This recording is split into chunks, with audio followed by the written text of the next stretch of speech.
G'day fellas, and welcome to a casted game of Age of Empires. For today we've got a special map. It is named in my honor. It's called Baldland. I love that name. I don't know if it actually means something. You know how sometimes we have these silly names and they actually mean something, or if that's just the name that he called it. And I don't know why he'd call it Baldland, because it is looking very, very thick over towards the middle of the map. Look, maybe I understand it a little bit. It's towards the front. It's thinning a little bit. Ladies and gentlemen, let us get into it. Let's introduce our players for you today and talk a little bit about why they're playing. Spawning in the west of the map, in the color green, playing as the French, representing Team M8. It is Marine Lord, and to his east, in the color blue, playing as the Delhi Sultanate, representing Team Fox. He's a bit of a fox himself. Ladies and gentlemen, it is Anatand. Welcome to Baldland. A pleasure to have your company. It is, well, you know, I actually saw that there was a gentleman who was asking about my recent surgery. You guys may or may not be aware of my surgery. If you'd like me to tell you about the surgery, please leave a like down on the video. Thank you. I'll tell you about the surgery now. Okay, so my wife is from the Philippines. So she's lived in Australia for a long time, but originally that's where she's from. And so we went back there, we visited her family, and while I was there, I was like, you know what? Sure, I'll get some cosmetic surgery. So I got a hair transplant where they basically took hair from around the back of my head and they put it on top of my head. And it was a painful process. It took about 18 hours. There wasn't actually a lot of pain in it because I was anesthetized. Anesthetized? Oh, I don't have to say that word. They used anesthetic. Let's just go with that. And basically they just made it so you don't really feel anything. Anyway, it's been about 5 or 6 months since, and I will just say right now, my hair is looking a lot less bald than this map. My hair is, it's looking the same way my personal confidence is, which is good. We'll say that much. Anyway, I'll leave it there for you folks, and let's talk a little bit about this matchup and talk a little bit about this game. So, first and foremost, on Baldlands, there are only 2 sacred sites, and I like that. I think that's extra fun, because 3, it's a crowd. 1, well, it's a bit boring, and 2, it's a party. It is just perfect when there's 2 sacred sites, especially when you've got a civilization like the Delhi Sultanate. But it is, yeah, it's good fun. I can see we're actually live over on Twitch right now, and there's somebody in the Twitch chat who's just said, you got hair? How much did it cost you, bro? That's a good question. It was about 6,000 Australian dollars. So in American dollars, that works out to be about 4,000 American dollars. And how many hairs did I get transplanted? Oh, I think, if I remember correctly, 3,800. So they use a technique called follicular extraction, and they extract the follicle individually, and then they put it aside, and they put it back in later in the day. That's what I had done. Most people get it done in Turkey. In Australia, we're quite far away from Turkey, so you know the Philippines is to Australia what Turkey is to the rest of the world when it comes to hair transplants. Not really, actually. I've got a friend. He's going soon. He's going to Thailand to get his done by a world-renowned Thai doctor. But yeah, I guess it's just the thing when you kind of get like middle-aged. You know, there's 3 things that happen. Number 1, you buy a sports car. Number 2, you get divorced. And number 3, you get a hair transplant. Oh, gosh. Look, I haven't got a sports car yet. Haven't got a divorce yet. But hopefully they don't. Hopefully those, you know, maybe it's one of those things where you get to check off like 2 from the list. So hopefully we'll get a sports car soon. Anyway, Let's move forward. School of Cavalry is coming up for Marine Lord over on the west side. He's got a lot of sheep back here. Have a look at this. 14 sheep just coming in now for him. Keep in mind, he's playing the French, not playing as Joan of Arc.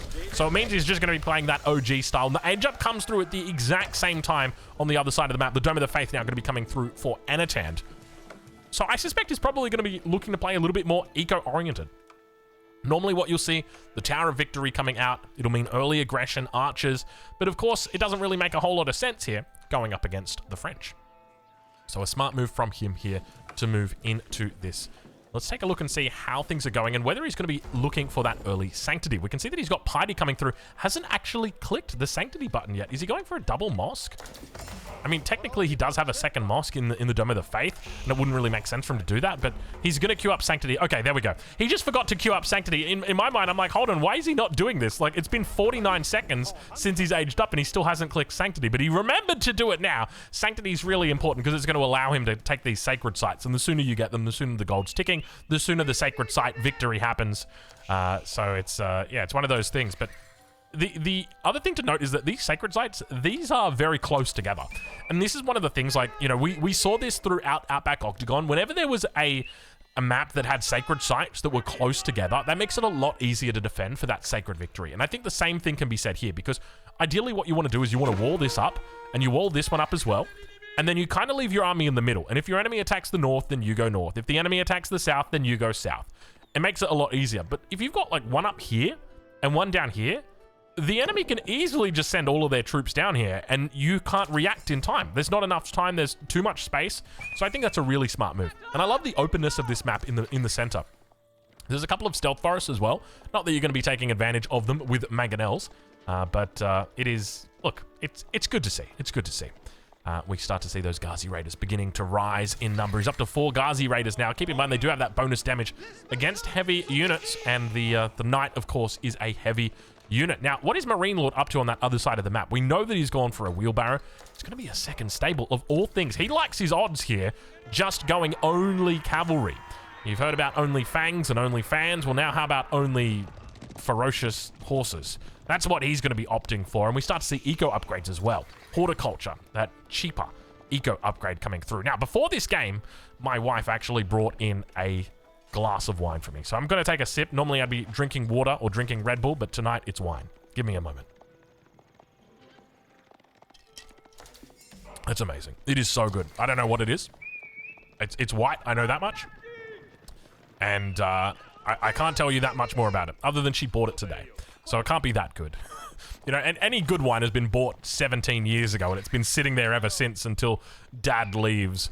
And it isn't coming back for a couple of weeks, and surely he won't notice it missing when he comes back. Right, Dad? Right. Anyway, towards that top side, it looks like the scout, he's trying to find out a bit more information. What does Anatan actually see at the moment? So the interesting thing to note about Anatan's scouting is he has spotted this second stable, and that definitely gives you a bit of information about what the plan is for Marine Lord. But when it comes to actually spotting out the stone, he hasn't seen that. He knows that the stone should be nearby here, but he doesn't know what Marine Lord's plan is. Obviously, the second stable just kind of says like, hey, I'm going to go more cav, get ready.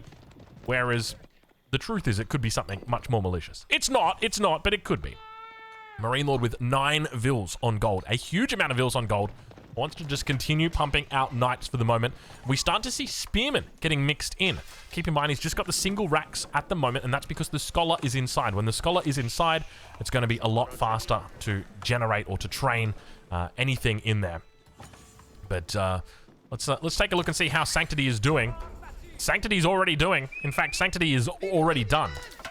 I wonder why Anatan is delaying his Sanctity play so much, because this is normally something that we see Delhi players look to secure as soon as they possibly can. Ideally, what you want to do is, the moment that that Sanctity upgrade completes, you want to have scholars standing on the sacred sites ready to capture, and he has not looked to do that this game. So it makes me a bit curious about what the plan is for him. Perhaps he's thinking about going for a timing attack. Perhaps he's waiting for Marine Lord to age up to Castle Age and then he will strike. Though, I wouldn't recommend that against the French. One of the things that is notorious for the French to do, as we see their knights coming through, is the moment they age up, they click all their upgrade buttons and they come through so damn quickly. But now, yes indeed, this is what's happening. This is what's happening. He's going for that dubious Delhi timing push. Spears together with the Ghazi Raiders, and look at the scholar backup he's brought. 8 scholars all coming out to party today. He loses a Ghazi Raider, not the best control for Anatan in this game. Now keep in mind, Anatan is currently preparing for the midweek muster. If you'd like to check that out, I'll leave a link in the description of where you can watch it live over on KP's channel. That's Killer Pigeon. He's streaming over on Twitch. Of course, we stream on Twitch now as well. I don't know how long or how often or when we're going to stream on Twitch. Probably don't rely on it. It'll probably just be a thing where it's like, you know what, I feel like streaming today, we'll stream. So don't worry about it, but go check out KP. I'll leave a link to him in the description. And so, have a look at how Marine Lord is playing this, okay? So, instead of Marine Lord seeing that his enemy was getting ready to do a big push and moving back to his base to play defensively, Marine Lord said, that's fine, I'm just going to harass you. I'm just going to keep harassing you and try and keep your army in your base. And he does that with great success here, because this push that was happening from Anatan is only just now making its way halfway across this map. The Ghazi Raiders obviously are already out. The Scholars are starting to take those sacred sites. But of course, we know the truth. It's not going to be for long. The spears are out of position. And of course, that Scholar, he'll be going down. A very sad state of affairs for that Scholar in the north. And it's also looking like it might be a sad state of affairs for our Scholar in the south as the heals try and come through. He manages to keep his Scholar alive. We can see he is trickling in that gold. Another Scholar moving towards the north. Not quite yet. Professional Scouts is through as well for Anatan. And where do we go from here? Marine Lord. Looking to upgrade into Chivalry. Still on that one town center. Not a single skerrick of stone gathered up just yet. It's going to start taking berries. And once again, those Scholars are getting picked off. I tell you what, Anatan's having a tough time. These Scholars, very fortunate that they've got that extra health. Now, one of the things I would love to see from him is just a gentle wall around this sacred site. When I say gentle, you know what I mean. I mean, just a very, you don't need to go too big with it. You don't need to go too crazy with it. You just need to make it big enough that a random knight that comes in here isn't going to decap you. But have a look at this. Beautiful exchanges here for Marine Lord. Anatan will be able to repair that up, but he's got to be careful here, Anatan. He's going to lose out one Ghazi Raider, and he almost lost a couple more spears here. I don't really like the lack of units that he's showing on this front. Ideally, you'd have a few more by this point in the game. He's up 42 military pop, but keep in mind his opponent on 27's got a lot of knights, and those knights are obviously going to be a lot more pop efficient than your spears, than your horsemen. Scholars in the north now, looking to capture the sacred site. As the knights make their move towards it, he will spot them out in the spears. He tries to bait them in. Sacred sites are now captured. Ghazi Raiders beginning to move forward, looking to try to make a connection on that front line. Not going to be able to find it. Spears now as well coming up the rear. Beautiful control coming out from Marine Lord as he continues to kite away from that battle that rages on. Scholars trying to get their heals off as well, and it looks like the majority of archers have gone down, and with the archers going down, it means that the knights will not be able to engage into this because the knights require those archers. They need them. It's like the caveat. The caveat is the knights can fight as long as the archers are there because the archers will guarantee that over time the spear number will be dropping. Whereas if you're fighting the knights with no archers to back you up, it means that over time those spearman numbers will only be dropping because of your knights, and that's not a good thing because the knights don't trade favorably against them. So you really want to try and keep those archer numbers high. Very, very important for him to consider adding in a couple more, and that's exactly what he's going to be doing here. Let's switch over to the income per minute, get a bit of an idea on where these guys currently sit. It looks like we're sitting at about, what have we got? 400, 500, 18, we'll call it 1850 for Anatan. And over on the side of Marine Lord, it looks like about 1400 for him. So quite a bit of an advantage at the moment for Anatan. And that is largely going to be attributed to the sacred sites that he's got in his possession. Now behind the scenes, we start to see more and more units. A little bit of a raid towards this east side of the map as the troops for Marine Lord find a huge amount of villagers. Whether he's paying attention, he is paying attention, gets the point-blank charge off, and now looks to evaporate those villagers completely. He's taken out 7 in the blink of an eye. A couple more units managed to make their way towards that top side, and now over on the other side of the map, Anatan's going to look to emulate with the same success that Marine Lord has had. The only trouble is these Ghazi Raiders do not do nearly as much damage. They're not nearly as hard-hitting as the Royal Knights of the French are. You've got 20 base damage over here for these Royal Knights compared to the Ghazi Raider, which has got a base of 12. So it means essentially you're looking for about double the amount of effective attacks in these fights. And it means, like, look at these vills that survive with 1 HP or 2 HP in this instance. These would have died to Knights, but they don't die to Ghazi Raiders. And that's a huge difference because over the course of the game, those 3 villages will add up. Those 3 villages will gather more resources, and compared to had they been taken out, then obviously they wouldn't be gathering anything because they would be dead. It's sad, but that's just the truth. Now, plenty of units on this south side of the map. Chase is happening all over it. Still no walls up in the middle of the map for Anatan just yet. He says we don't need to invest in it at this point. Ghazi Raider's going to come through the front. He's going to find some decent hits, and look at the control from Marine Lord. He gets off a couple of hits and then just keeps making his way through. Wants to avoid losing any units to the spears. And have a look at this. The Ghazi Raider comes back and says, I'm going to hunt down those low health vills. There's still quite a few of them in here. There's a couple in here with very, very low health. So I think that could be a sticking point for Anatan if he so chose in the future. But I tell you what, he's going to be feeling good about himself that he got back a couple of those vills What's up with the Vil count? You might be wondering at the top of the screen, why has Marine Lord got so many more Vils than Anatan? And that's because he's playing the French. Remember, the French have got that villager generation bonus. So they generate a villager every 17 seconds instead of every 20 seconds. So it means that you're getting 3 free seconds there that you can turn into an extra villager. And that obviously begins to scale up very quickly over time. But now, the spears are getting picked off one by one. There's no opportunity to heal them up with the scholars.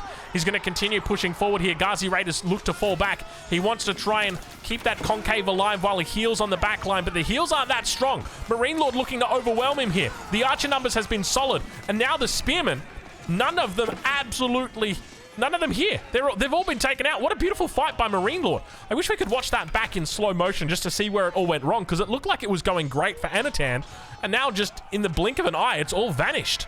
How quickly the tables turned for him. That was absolutely insane. I didn't think he was that far behind, but Marine Lord's obviously shown that he was. Was it just the fact that he was able to take out those spear numbers, thin the spears enough? I don't even know if that really makes a difference when you see it, just how significant the difference is between these two. You can't help but feel like maybe there was something else at play here. Did Anatan delete his army when we weren't looking? Maybe. I really just don't know the answer to it. Ghazi Raiders coming in looking to defend the sacred site and keep it online just for a couple more seconds, hoping that he could possibly sneak out a little bit more gold there. Up towards the north side, he's going to be losing this sacred site as well. We're at 5 minutes and 40 on both of these sacred sites, but of course, they're going to be going down. There we go. Both sacred sites now going to be lost. And now towards the south.